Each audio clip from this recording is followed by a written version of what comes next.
Thank you and welcome back to the second segment of the show for today. The topic is the abolitionist movement and African Americans, and we're fortunate to have with us to talk about African Americans and the abolitionist movement, Alana McLaughlin. And Alana has already given us some information in reference to her background, education, and why she feels that she is qualified in a real sense to talk about slavery and the abolitionist movement. And so, Alana, let's see if we can pick up where we left off before our first commercial break, and to have you to start dealing with the abolitionists, those individuals who oppose slavery and some of the impacts that they had on American society.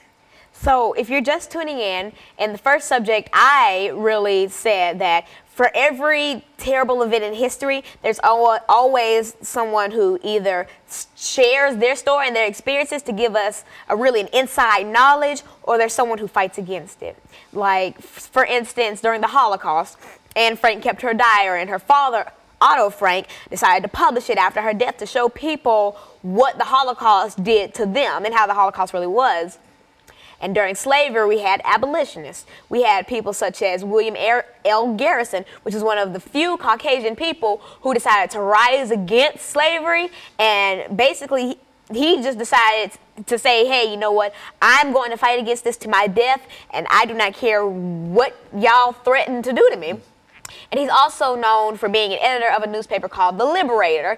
And this was an anti-slavery newspaper, which was one of the few back then. And he, in a real sense, he decided to fight for those who didn't have a voice. He was the voice of the people, and he dedicated his life and his safety to showing the world that this is not right and that this is something that we should end. And another big person who was an abolitionist was David Walker. David Walker is known for writing and appealing for articles. And if you're not familiar with it, I'll give you my favorite quote from it, which basically says, "It is no more harm to kill a man who is trying to kill you than it is to take a drink of water when thirsty." And basically, to break that down for you, it's saying that it is not bad to kill someone who's trying to kill you. It's like, you know, kill or be killed. And that's basically all that an appealing for articles mainly talked about. It was revolt against slavery, you know, kill or be killed, give your life for this, because, you know, they're going to kill you, so you might as well kill them first. And that's what a lot of abolitionists thought back then, because imagine being in a situation where it's someone else's life or yours. You may not want to believe this, but you're most likely going to choose your life, because if someone's beating you, torturing your family, you're going to want to fight against it. And that's what a lot of slaves did. You know, John Brown's revolt in West Virginia. And I was very fortunate to be able to visit Harper's Ferry last year and be able to see where the revolt took place. And, you know, so many people gave their life for this. And John Brown gave his life for John Brown's revolt. And all these things were wake-up calls to so many people, like, is what I'm doing right? You know, would I enjoy someone doing this to me? And so, aside from William L. Garrison and, you know, John Brown and David Walker, there were so many women. And I think a very famous woman is a woman by the name of Harriet Beecher Stowe. If you're unfamiliar with Miss Stowe, she was the author of Uncle Tom's Cabin, which was another one of those, you know, books, pamphlets, articles that basically just slammed slavery, condemned it, said it was a sin and so many things.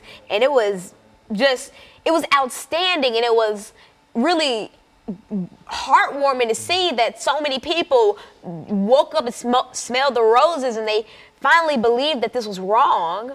And so, you know, us African Americans and all the other races that were enslaved, we are forever grateful to those Harriet Beecher Stowes and to those William L. Garrisons of the world, because without them, we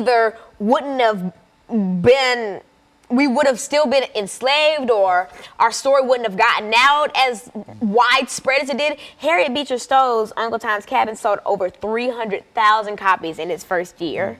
And that is a lot. Like, modern day, that's a lot of copies of that. So just imagine 3,000 people, you know, I'm going to say about a good chunk of them are saying, wow, this woman's so stupid. And then there's always that percentage of them that are praising her and saying thank you and crying and just on their knees thanking her, because you give insight to the horrors that we go through, and you are risking your life for people, most of them you don't even know, just for strangers, but you feel their pain in a way, and you know that what people are doing to them is wrong.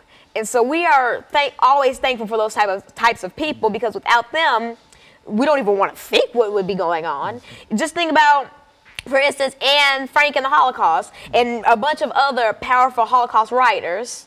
Without them, would we really have an eye-to-eye view of what the Holocaust was really like? Because there weren't that many recordings, and there weren't there were pictures, you know, and you can see that in the Holocaust Museum in D.C. Beautiful, well, not beautiful, but powerful museum. And it's crazy to sit and think about all of this, and we cannot forget the people who delivered us from